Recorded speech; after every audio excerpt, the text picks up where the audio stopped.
ಫಿಸಿಕ್ಸಲ್ಲಿ semi conductors ಅನ್ನೋ ಒಂದು chapter ಬರುತ್ತೆ.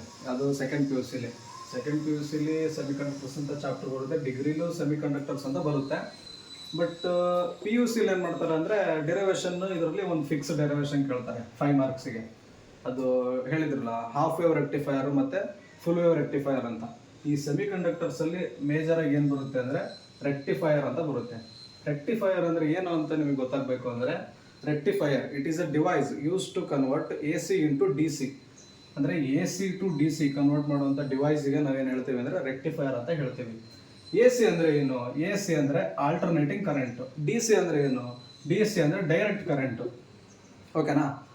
ಮತ್ತು ನಿಮಗೆ ಎಕ್ಸಾಂಪಲ್ ಸ್ವಲ್ಪ ಟ್ರಿಕ್ಕಿ ಕ್ವಶನ್ ಕೇಳಬೇಕು ಅಂದರೆ ಏನು ಹೇಳ್ತಾರೆ ಅಂದರೆ, ಈಗ ರೆಕ್ಟಿಫೈಯರ್ ಬಿಡಿ, ರೆಕ್ಟಿಫೈಯರ್ ಅಂದರೆ ಏನು ಗೊತ್ತಾಯ್ತು ನಿಮಗೆ? Device use to convert A C into D C, it is called rectifier ಅಂತ ಹೇಳ್ಬೋದು. ದೆನ್ ರೆಕ್ಟಿಫಿಕೇಶನ್ ಅಂತಲೂ ಕೇಳ್ತಾರೆ ಕೆಲವು ಸರಿ 1 ಮಾರ್ಕ್ಸಿಗೆ. ಅವಾಗ ನೀವೇನು ಹೇಳ್ಬೇಕು? It is a process of converting A C into D C is called rectification. Rectification ಅಂದರೆ ಏನಿಲ್ಲ, ಈ ಪ್ರೋಸೆಸ್ ಬರುತ್ತೆ, ಇಲ್ಲಿ ಡಿವೈಸ್ ಬರುತ್ತೆ, ಅದಕ್ಕೆ ಅಂಡರ್ಲೈನ್ ಮಾಡಿದ್ದೀನಿ. ರೆಕ್ಟಿಫೈಯರ್ ಅಂದರೆ it is a device, rectification ಅಂದರೆ ಇಟ್ ಈಸ್ ಅ ಪ್ರೋಸೆಸ್. ಓಕೆನಾ? ಇದನ್ನ ಇನ್ನು ಸಿಂಪ್ಲೆಸ್ಟ್ ಫಾರ್ಮಲ್ಲಿ ನಿಮಗೆ ಹೇಳಬೇಕು ಅಂದರೆ, ಈಗ ಫಾರ್ ಎಕ್ಸಾಂಪಲ್ ನಿಮ್ಮ ಮನೇಲೆ ಡೈಲಿ ಯೂಸಸ್ಸಿಗೆ ಏನೋ ಕೆಲವರು ಫಿಲ್ಟರ್ ಯೂಸ್ ಮಾಡ್ತೀರಾ. ಪ್ಯೂರಿಫೈಯರ್ ಅಂದರೆ ಡಿವೈಸ್ ಯೂಸ್ ಟು ಕನ್ವರ್ಟ್ ಅಂತ ಹೇಳೋದು, ಅದೊಂದು ಡಿವೈಸ್. Okay, purifier. ಪ್ಯೂರಿಫಿಕೇಶನ್ ಅಂದರೆ ಅದು ಒಂದು ಪ್ರೋಸೆಸ್. ವಾಟರ್ನ ಪ್ಯೂರಿಫೈ ಮಾಡೋದು ಅದೊಂದು ಪ್ರೋಸೆಸ್. ಆ ವಾಟರ್ ಪ್ಯೂರಿಫೈ ಮಾಡೋಕ್ಕೆ ಒಂದು ಯೂಸ್ ಮಾಡ್ತೀವಲ್ಲ ಸಾಧನನ, ಅದಕ್ಕೆ ನಾವು ಡಿವೈಸ್. ಓಕೆನಾ? ಇಷ್ಟೇ ರೆಕ್ಟಿಫೈಯರ್ ಮತ್ತು ರೆಕ್ಟಿಫಿಕೇಶನ್ ಇಷ್ಟೇ. ಇದರಲ್ಲಿ ಮತ್ತು ರೆಕ್ಟಿಫೈಯರ್ಸ್ ಅಲ್ಲಿ 2 ಟೈಪ್ಸ್ ಬರುತ್ತೆ. ರೆಕ್ಟಿಫೈಯರ್ಸ್ ಅಲ್ಲಿ 2 ಟೈಪ್ಸ್ ಆಫ್ ರೆಕ್ಟಿಫೈಯರ್ಸ್. ಒಂದು ಹಾಫ್ ವೇವ್ ರೆಕ್ಟಿಫೈಯರ್ ಅಂತ, ಮತ್ತೊಂದು ಫುಲ್ ವೇವ್ ರೆಕ್ಟಿಫೈಯರ್ ಅಂತ. ಫುಲ್ ವೇವ್ ರೆಕ್ಟಿಫೈಯರ್ ಅಂತ ಬರುತ್ತೆ. ಓಕೆನಾ? ಇವತ್ತಿನ ದಿನ ನಾವು ಹಾಫ್ ವೇವ್ ರೆಕ್ಟಿಫೈಯರ್ ಹೆಂಗೆ ವರ್ಕ್ ಮಾಡುತ್ತೆ ಮತ್ತು 5 ಮಾರ್ಕ್ಸ್ ಡೆರಿವೇಷನ್ ನಿಮಗೆ ಹೆಂಗೆ ಬರೆದ್ರೆ 5 ಮಾರ್ಕ್ಸ್ ಕೊಡ್ತಾರೆ ಅಂತ ಹೇಳ್ತೀನಿ. 5 ಮಾರ್ಕ್ಸ್ ಹೆಂಗೆ ಕೊಡ್ತಾರೆ ಅಂದರೆ, ನಿಮಗೆ ಫಸ್ಟ್ ಮೇಜರ್ ಪಾಯಿಂಟ್ ಅಂದರೆ ರೆಕ್ಟಿಫೈಯರ್ ಅಂದರೆ ಏನು ಅಂತ ಎಕ್ಸ್ಪ್ಲೇನ್ ಮಾಡಬೇಕು. ರೆಕ್ಟಿಫೈಯರ್ ಅಂದರೆ ಏನಿಲ್ಲ, ಈಸಿಯಲ್ಲಿ device use to convert A C into D C. ಓಕೆನಾ? Then diagram use. Diagram important. ಇದು ಡಯಾಗ್ರಾಮ್ ಬಿಡಿಸಲೇಬೇಕು ನೀವು, ಆಯಿತಾ? ಡಯಾಗ್ರಾಮ್ ಬರೀಬೇಕು. ಡಯಾಗ್ರಾಮ್ ಆದಮೇಲೆ ಗ್ರಾಫಿಕಲ್ ರೆಪ್ರೆಸೆಂಟೇಷನ್ ಮಾಡಬೇಕು. ಗ್ರಾಫ್ ಬರೆದು ಆಮೇಲೆ ಎಕ್ಸ್ಪ್ಲನೇಷನ್ ಮಾಡಬೇಕು. ಎಕ್ಸ್ಪ್ಲನೇಷನ್ ಅಂದರೆ ಇದರದ್ದು working, during positive of cycle of A ಸಿಯಲ್ಲಿ ಏನಾಗುತ್ತೆ, during negative of cycle of A ಸಿಯಲ್ಲಿ ಏನಾಗುತ್ತೆ ಅಂತ ನೀವು ಹೇಳಬೇಕು. ಈಗ ಫಿಸಿಕ್ಸನ್ನು ನಿಮಗೆ ಇನ್ನೂ ಈಸಿಯಾಗಿ ಅರ್ಥ ಮಾಡಿಸ್ಬೇಕು ಅಂತ ಇದ್ದೀನಿ. ಕನ್ನಡದಲ್ಲೇ ಎಲ್ಲ ಹೇಳ್ಕೊಡ್ತೀನಿ. ಓಕೆನಾ? 1 by 1 ಹೇಳ್ಕೊಡ್ತೀನಿ. ಇವಾಗ ಗ್ರಾಫು ಮೇನ್ ಬರುತ್ತೆ, ಈ ಡಯಾಗ್ರಾಮು ಇಂಪಾರ್ಟೆಂಟು. ಹೇಳ್ತೀನಿ ಹೆಂಗೆ ವರ್ಕ್ ಮಾಡುತ್ತೆ, ಹೆಂಗೆ electricity A C to D C ಹೆಂಗೆ ಕನ್ವರ್ಟ್ ಆಗುತ್ತೆ ಅಂತ ಹೇಳ್ತೀನಿ. ಓಕೆನಾ? ಗ್ರಾಫು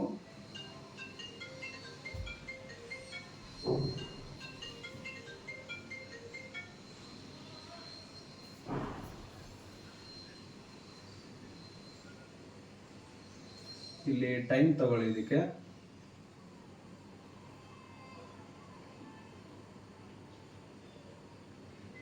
ಇದು ಗ್ರಾಫಿಕಲ್ಲಿ ಇಲ್ಲಿ output across,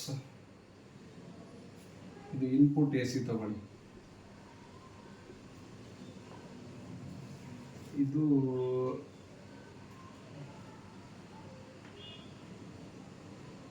output R L. ಅಂದರೆ ಲೋಡ್ ರೆಸಿಸ್ಟೆನ್ಸ್. ಓಕೆನಾ? ಇವಾಗ ನಾನು ಎಕ್ಸ್ಪ್ಲೇನ್ ಮಾಡ್ತೀನಿ ಡಯಾಗ್ರಾಮ್ ಹೆಂಗೆ ನಿಮಗೆ ಹೆಂಗೆ ಎಕ್ಸ್ಪ್ಲೇನ್ ಆಗುತ್ತೆ ಅಂದರೆ. ಡಯಾಗ್ರಾಮು ಫಸ್ಟು ನೀವು ಡಯಾಗ್ರಾಮಲ್ಲಿ ಇನ್ಪುಟ್ ಎ ಸಿಯಿಂದ ನೀವು ತಗೊಳ್ಬೇಕು. First starting point input A C ಇರುತ್ತೆ. ದೆನ್ ಇನ್ಪುಟ್ ಎ ಸಿ ಆದಮೇಲೆ ನೀವು ಇಲ್ಲಿ ಒಂದು ಟ್ರಾನ್ಸ್ಫಾರ್ಮರ್ ಯೂಸ್ ಮಾಡಬೇಕು. ಟ್ರಾನ್ಸ್ಫಾರ್ಮರ್ ಕೆಲಸ ಏನು ಗೊತ್ತಾ ಹೇಳ್ತೀನಿ. ಇದಕ್ಕೆ ಏನು ಹೇಳ್ತೀವಿ ನಾವು? ಟ್ರಾನ್ಸ್ಫಾರ್ಮರ್.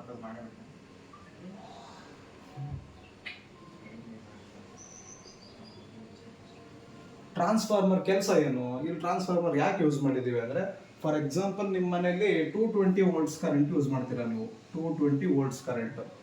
ಬಟ್ ಇಲ್ಲಿ ಲೋಡ್ ರೆಸಿಸ್ಟೆನ್ಸ್ ಇದೆಯಲ್ಲ, ಈ ಲೋಡ್ ರೆಸಿಸ್ಟೆನ್ಸ್ ಬಿಟ್ಟಾಕಿ ಇದು ಔಟ್ಪುಟ್ ಏನಾದರೂ ತಗೋಬೋದು ನೀವು, ಲೋಡ್ ರೆಸಿಸ್ಟೆನ್ಸೇ ಅಂತ ಇಲ್ಲ. ಇಲ್ಲಿ ಫಾರ್ ಎಕ್ಸಾಂಪಲ್ ಒಂದು ಚಾರ್ಜರ್ ತಗೊಳ್ಳಿ, ಚಾರ್ಜರ್. ಓಕೆನಾ? ಚಾರ್ಜರ್ ತಗೊಂಡು ಈಗ ನಿಮ್ಮ ಚಾರ್ಜರಿಗೆ ನೀವೆಲ್ಲ ಅಡಾಪ್ಟರ್ ಹೋಗಿ ನೋಡಿ, ಚಾರ್ಜರಿಗೆ ಎಷ್ಟು ಬೇಕಾಗುತ್ತೆ ಅಂದರೆ ಔಟ್ಪುಟ್ ವೋಲ್ಟೇಜ್ ಎಷ್ಟು ಇರುತ್ತೆ ಅಂದರೆ ಡಿ ಸಿ 5 ವೋಲ್ಟ್ ಇರಬೇಕು. ಡಿ ಸಿ ವೋಲ್ಟೇಜ್ 5 ವೋಲ್ಟ್ ಇರಬೇಕು. ಬಟ್ ಇಲ್ಲಿ 220 ವೋಲ್ಟ್ ಇದೆ, ಇಲ್ಲಿಗೆ 5 ವೋಲ್ಟ್ ಬೇಕು ನಿಮಗೆ. ಅದು ಹೆಂಗೆ ಪ್ರೋಸೆಸ್ ಆಗುತ್ತೆ ಅಂತ ನಾನು ಹೇಳ್ತೀನಿ ನೋಡಿ. ಇಲ್ಲಿ 220 ವೋಲ್ಟ್ಸ್ ಇದೆ, ಇಲ್ಲಿ ಟ್ರಾನ್ಸ್ಫಾರ್ಮರ್ ಯೂಸ್ ಮಾಡ್ತಾರೆ. ಟ್ರಾನ್ಸ್ಫಾರ್ಮರ್ ಏನಕ್ಕೆ ಯೂಸ್ ಮಾಡ್ತೀವಿ ಅಂದರೆ ಸ್ಟೆಪ್ ಡೌನ್ ಟ್ರಾನ್ಸ್ಫಾರ್ಮರ್. ಅದು ಹೆಂಗೆ ವರ್ಕ್ ಮಾಡುತ್ತೆ ಅಂದರೆ, ಈ 220 ವೋಲ್ಟ್ ಇದೆಯಲ್ಲ, 220 ವೋಲ್ಟನ್ನು 5 ವೋಲ್ಟ್ ಆಗಿ ಕನ್ವರ್ಟ್ ಮಾಡಿಕೊಡುತ್ತೆ ಟ್ರಾನ್ಸ್ಫಾರ್ಮರ್. ಟ್ರಾನ್ಸ್ಫಾರ್ಮರ್ ಕೆಲಸ ಆಯಿತು. ಇಲ್ಲಿ ಎ ಸಿ ಕರೆಂಟ್ ಇರುತ್ತೆ, ಇಲ್ಲಿ ಎ ಸಿ ಕರೆಂಟ್ ಆಗಿ ಬಂದಿರುತ್ತೆ. ಬಟ್ ಇದು ಡಿ ಸಿ ಆಗಿ ಹೊರ ಹೋಗ್ಬೇಕಲ್ಲ. ಡಿ ಸಿ ಹೆಂಗಾಗುತ್ತೆ ಅಂದ್ರೆ ಇಲ್ಲಿ ಡಯೋಡ್ ಯೂಸ್ ಮಾಡಿದೀವಲ್ಲ, ಇದು ವೆರಿ ವೆರಿ ಇಂಪಾರ್ಟೆಂಟ್. ಈ ಡಯೋಡ್ ಕೆಲಸ ಏನು, ಎ ಸಿ ಇಂದ ಡಿ ಸಿಗೆ ಕರೆಂಟನ್ನು ಕನ್ವರ್ಟ್ ಮಾಡಿ ಇಲ್ಲಿ ಔಟ್ಪುಟ್ ಆರ್ ಎಲ್ಗೆ ಕೊಡುತ್ತೆ. ಓಕೆನಾ? ಇಷ್ಟು ನೀವು ಡಯಾಗ್ರಾಮ್ ಬಿಡಿಸಿ ನೆಕ್ಸ್ಟ್ ಗ್ರಾಫಿಕಲ್ ರೆಪ್ರೆಸೆಂಟೇಷನ್ ಮಾಡಿ ದೆನ್ ವರ್ಕಿಂಗ್ ಕಂಡೀಷನ್ ಎಕ್ಸ್ಪ್ಲನೇಷನ್ ಮಾಡಿದರೆ 5 ಮಾರ್ಕ್ಸ್ ನಿಮಗೆ ಫಿಕ್ಸ್. ಓಕೆನಾ? ಈಗ ಔಟ್ಪುಟ್ ಇನ್ಪುಟ್ ಎ ಸಿಲಿ ಎ ಸಿ ಯಾವತ್ತು ಏನು ಮಾಡುತ್ತೆ, ಒಂದ್ಸರಿ ಪಾಸಿಟಿವ್ ಇದ್ರೆ ಒಂದ್ಸರಿ ನೆಗೆಟಿವ್ ಇರುತ್ತೆ, ಒಂದ್ಸರಿ ಪಾಸಿಟಿವ್ ಇದ್ರೆ ಒಂದ್ಸರಿ ನೆಗೆಟಿವ್ ಇರುತ್ತೆ. ಓಕೆನಾ? ವೇರಿ ಆಗ್ತಾ ಹೋಗುತ್ತೆ ಕರೆಂಟು. ಓಕೆನಾ? Input A C. Then input output R L ಅಲ್ಲಿ ಏನಾಗುತ್ತೆ ಅಂದ್ರೆ ಈ ಗ್ರಾಫಿಂದ ಈ ಗ್ರಾಫಿಗೆ ಹಿಂಗೆ ಅಂಡರ್ಲೈನ್ ಹಾಕ್ತಾ ಹೋಗಿ ಡಾಟ್ ಡಾಟ್ ಡಾಟ್. ಯಾಕೆಂದ್ರೆ ನಿಮಗೆ ಗೊತ್ತಾಗಬೇಕಲ್ಲ ಔಟ್ಪುಟ್ಟು ಮತ್ತು ಇನ್ಪುಟ್ಟು ಏನೇನು ವೇರಿ ಆಗುತ್ತೆ ಅಂತ ನಿಮಗೆ ಗೊತ್ತಾಗುತ್ತೆ. ಇವಾಗ ಒಂದೊಂದು ಎಕ್ಸ್ಪ್ಲೇನ್ ಮಾಡ್ತೀನಿ, ಆಯ್ತಾ?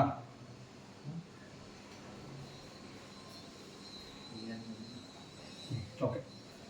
ಈಗ during positive half cycle of A C, ಈಗ during positive half cycle of A ಸಿಲಿ ಎ ಇಂದ ಪಾಸಿಟಿವ್ ಹೋಗುತ್ತೆ, ಬಿ ಇಂದ ನೆಗೆಟಿವ್ ಎನರ್ಜಿ ಪಾಸ್ ಆಗುತ್ತೆ. ಓಕೆನಾ? ಇಲ್ಲಿ ನಿಮಗೆ ಈ ಡಯೋಡಿಂದ ಅರ್ಥ ಆಗಬೇಕು ಅಂದರೆ ಫಾರ್ವರ್ಡ್ ಬಯಸ್ ಹೆಂಗಾಗುತ್ತೆ, ರಿವರ್ಸ್ ಬಯಸ್ ಹೆಂಗಾಗುತ್ತೆ ಅಂತ ಅರ್ಥ ಆಗಬೇಕು. ಈ ರೆಕ್ಟಿಫೈರಲ್ಲಿ 2 ಬಯಸ್ಗಳು ಬರುತ್ತೆ, ಒಂದು ಫಾರ್ವರ್ಡ್ ಬಯಸ್ ಅಂತ ಬರುತ್ತೆ, ಇನ್ನೊಂದು ರಿವರ್ಸ್ ಬಯಸ್ ಅಂತ ಬರುತ್ತೆ. ಈ ಫಾರ್ವರ್ಡ್ ಬಯಸ್ ರಿವರ್ಸ್ ಬಯಸ್ ನಾನು ಎಕ್ಸಾಂಪಲ್ ಕೊಡ್ತೀನಿ ನೋಡಿ. ಇದು ಒಂದು ಡಯೋಡ್. ಓಕೆನಾ? ಇದು ಪಿ ಟೈಪು, ಇದು ಎನ್ ಟೈಪು. ಓಕೆ, ಇಲ್ಲಿ ಪಾಸಿಟಿವ್ ಕನೆಕ್ಟ್ ಆಗಿ ಇಲ್ಲಿ ನೆಗೆಟಿವ್ ಕನೆಕ್ಟ್ ಆದರೆ diode forward biased, it acts as a forward biased. Then ಇಲ್ಲಿ ನೆಗೆಟಿವ್ ಕನೆಕ್ಟ್ ಆಗಿ ಇಲ್ಲಿ ಪಾಸಿಟಿವ್ ಕನೆಕ್ಟ್ ಆದರೆ, ಅಂದರೆ ಪಿಗೆ ನೆಗೆಟಿವ್ ಎನ್ನಿಗೆ ಪಾಸಿಟಿವ್ ಕನೆಕ್ಟ್ ಆದರೆ ರಿವರ್ಸ್ ಇಂದ ಕರೆಂಟ್ ಫ್ಲೋ ಆಗ್ತಾ ಇರುತ್ತೆ. ಇದಕ್ಕೆ ನಾವು ರಿವರ್ಸ್ ಬಯಾಸ್ಡ್ ಅಂತ ಹೇಳ್ತೀವಿ. ಬಟ್ ಇಲ್ಲಿ ಏನಾಗುತ್ತೆ, ರಿವರ್ಸ್ ಬಯಾಸಲ್ಲಿ ಕರೆಂಟು ಫ್ಲೋ ಆಗಲ್ಲ, ಡಸಂಟ್ ಕಂಡಕ್ಟ್ ಕರೆಂಟ್. ಓಕೆನಾ? ಇಲ್ಲಿ ಕರೆಂಟ್ ಕಂಡಕ್ಟ್ ಆಗುತ್ತೆ. ಓಕೆ, ಇಷ್ಟು ಎಕ್ಸ್ಪ್ಲೇನ್ ಆದಮೇಲೆ ಇಲ್ಲಿ ನೋಡ್ಕೊಳ್ಳಿ. ಈಗ diode during the positive half cycle of A C, ಏನಾಗಿದೆ, ಪಾಸಿಟಿವ್ ಬಂದಿದೆ, ಬಿ ಇಂದ ಏನಾಗಿದೆ, ನೆಗೆಟಿವ್ ಬಂದಿದೆ. ಅವಾಗ ಡಯೋಡ್ ಏನಾಗುತ್ತೆ, ಇದ್ರ ಪ್ರಕಾರ ಡಯೋಡ್ ಫಾರ್ವರ್ಡ್ ಬಯಾಸ್ ಆಗುತ್ತೆ. ಫಾರ್ವರ್ಡ್ ಬಯಾಸ್ ಆದಾಗ ಏನಾಗುತ್ತೆ, ಎನರ್ಜಿ ಕರೆಂಟ್ ಫ್ಲೋ ಆಗುತ್ತೆ, ಇಟ್ ಕಂಡಕ್ಟ್ಸ್ ದಿ ಕರೆಂಟ್. ಓಕೆನಾ? Then during the negative half cycle of A C, ಅಂದರೆ ಇಲ್ಲಿಂದ ನೆಗೆಟಿವ್ ಹೋಗುತ್ತೆ, ಅಂದರೆ ನೆಗೆಟಿವ್ ಹಾಫ್ ಸೈಕಲ್ ಇದು. During the negative half cycle of A C, B ಇಂದ ಪಾಸಿಟಿವ್, ಎ ಇಂದ negative, B ಇಂದ ಪಾಸಿಟಿವ್ ಬರುತ್ತೆ, ಎ ಇಂದ ನೆಗೆಟಿವ್ ಹೋಗುತ್ತೆ. ಏನಾಗುತ್ತೆ, ಡಯೋಡು ರಿವರ್ಸ್ ಬಯಾಸ್ ಆಗುತ್ತೆ. ರಿವರ್ಸ್ ಬಯಾಸಲ್ಲಿ ಕರೆಂಟು ಫ್ಲೋ ಆಗಲ್ಲ, ಇದು ಹಾಗೆ ಗ್ಯಾಪ್ ಉಳ್ಕೊಳ್ಳುತ್ತೆ. ಓಕೆನಾ? ದೆನ್ ನೀವು ಕೇಳ್ಬೋದು, ಇಲ್ಲಿ ಕರೆಂಟ್ ಯಾಕೆ ಫ್ಲೋ ಆಗ್ತಿಲ್ಲ, ಈಗ ಎನರ್ಜಿ ಇಲ್ಲಿಂದ ಬಂದೇ ಬರುತ್ತೆ. ಓಕೆನಾ? ಆ ಎನರ್ಜಿ ಎಲ್ಲಿ ಹೋಗುತ್ತೆ ಅಂದ್ರೆ ಹೀಟ್ ಮುಖಾಂತರ ಲಾಸ್ ಆಗುತ್ತೆ. ಓಕೆನಾ? Law of conservation of energy ಪ್ರಕಾರ ಹೀಟ್ ಲಾಸ್ ಆಗೋದ್ರ ಮುಖಾಂತರ ಹೀಟು ಎಕ್ಸೆಸ್ ಹೀಟು ಅಲ್ಲೇ ವೇಸ್ಟ್ ಆಗಿಬಿಡುತ್ತೆ. ಓಕೆನಾ? ದೆನ್ ಸೇಮ್ ಪ್ರೋಸೆಸ್ ಮತ್ತೆ positive of cycle of A C ಬರುತ್ತೆ. Positive of cycle of A C ಅಂದ್ರೆ ಮತ್ತೆ ಪಾಸಿಟಿವ್ ಡಯೋಡ್ ನೋಡ್ಕೋಬೇಕು. ಪಾಸಿಟಿವ್ ಇಂದ ಡಯೋಡಿಗೆ ಎನರ್ಜಿ ಫ್ಲೋ ಆಗುತ್ತೆ, ನೆಗೆಟಿವ್ ಇಂದ ಬಿ ಇಂದ ಎನರ್ಜಿ ಫ್ಲೋ ಆಗುತ್ತೆ. ಅವಾಗ ಫಾರ್ವರ್ಡ್ ಬಯಾಸ್ ಆಗುತ್ತೆ. ಫಾರ್ವರ್ಡ್ ಬಯಾಸ್ ಆದಾಗ ಎನರ್ಜಿ ಫ್ಲೋ ಆಗುತ್ತೆ, ಕರೆಂಟ್ ಫ್ಲೋ ಆಗುತ್ತೆ. ಓಕೆನಾ? ಇಲ್ಲಿ ಕರೆಂಟ್ ಫ್ಲೋ ಆಗಲ್ಲ. ಇಷ್ಟ ಆಯ್ತಾ? ಇದು ಗ್ರಾಫಿಕಲ್ ರೆಪ್ರೆಸೆಂಟೇಷನ್. ಇದು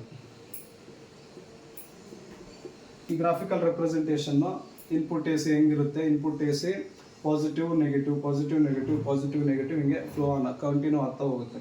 ದೆನ್ ಔಟ್ಪುಟ್ ನಿಮಗೆ ಹೆಂಗೆ ಬರುತ್ತೆ ಅಂದರೆ, ಪಾಸಿಟಿವ್ ಹಾಫ್ ಸೈಕಲ್ ಇದ್ದಾಗ ಔಟ್ಪುಟ್ ಬರುತ್ತೆ, ನೆಗೆಟಿವ್ ಹಾಫ್ ಸೈಕಲ್ ಇದ್ದಾಗ ಔಟ್ಪುಟ್ ಬರಲ್ಲ, ಮತ್ತೆ ಪಾಸಿಟಿವ್ ಹಾಫ್ ಸೈಕಲ್ ಇದ್ದಾಗ ಔಟ್ಪುಟ್ ಬರುತ್ತೆ, ನೆಗೆಟಿವ್ ಹಾಫ್ ಸೈಕಲ್ ಇದ್ದಾಗ ಔಟ್ಪುಟ್ ಬರಲ್ಲ. ಓಕೆನಾ?